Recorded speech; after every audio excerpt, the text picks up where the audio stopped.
Kita berdoa. Kami kembali mengucap syukur buat kasih anugerah Tuhan. Tak henti-hentinya Engkau masih memberikan kami kesehatan, sukacita yang baru. Di hari yang berbahagia ini Tuhan, kami akan mendengarkan firman, sebab firman-Mu lah yang menjadi pelita terang bagi kehidupan kami. Mampukan kami Tuhan, berikan kepada kami hikmat serta kebijaksanaan, supaya kami bisa melakukan firman-Mu dan menghayatinya di dalam kehidupan kami sehari-hari.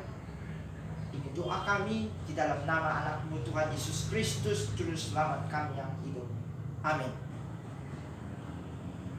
Firman Tuhan pada hari yang berbahagia ini, di momen pernikahan ini,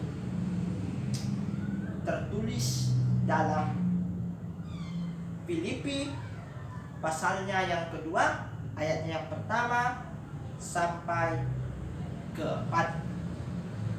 Begini bunyinya. Jadi, karena dalam Kristus ada nasihat, ada penghiburan kasih, ada persekutuan roh, ada kasih mesra, dan belas kasihan. Karena itu, sempurnakanlah sukacita dengan ini. Hendaklah kamu sehati sepikir, dalam satu kasih, satu jiwa, satu tujuan, dengan tidak mencari kepentingan sendiri atau puji-pujian yang sia-sia. Sebaliknya, hendaklah dengan rendah hati, yang seorang menganggap yang lain lebih utama daripada dirinya sendiri. Dan janganlah tiap-tiap orang hanya memperhatikan kepentingannya sendiri, tetapi kepentingan orang lain juga. Shalom bagi kita semua. Tema kita kali ini diambil dari saling mengasihi.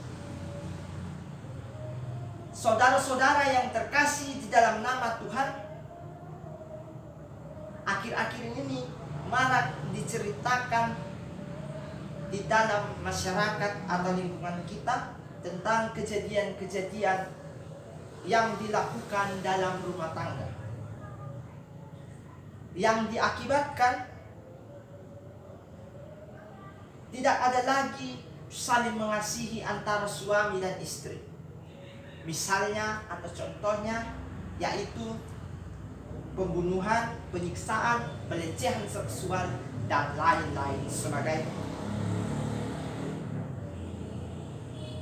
Nah, di sini juga kejadian tersebut bukan merupakan kejadian yang baru lagi atau kejadian yang baru-baru kita dengar, melainkan sudah sangat biasa, sudah banyak di dalam lingkungan masyarakat kita. Secara fiksi di sini juga dapat kita lihat sudah berlangsung dalam kehidupan kita sehari-hari. Maka kejadian-kejadian seperti itulah mengakibatkan tidak ada lagi ditanamkan benih-benih kasih di tengah-tengah keluarga, serta tidak ada lagi satu pikiran, satu tujuan yang diterapkan oleh kitab Filipi ini. Maka dikarenakan di sini suami dan istri tersebut masih mementingkan dirinya sendiri atau egonya, tidak mementingkan satu sama lain. Jadi dalam tema ini kita diajari untuk sehati sepikir, satu tujuan, dan juga satu pikiran, mementingkan orang lain bukan diri kita sendiri. Inilah yang ingin ditekankan Paulus terhadap jemaat di Filipi pasal 2 ayat 1 sampai 4 ini. Maka di hari yang berbahagia ini, di momen pernikahan ini, Ketika kita baru membangun bahtera rumah tangga, maka inilah yang harus kita tekankan.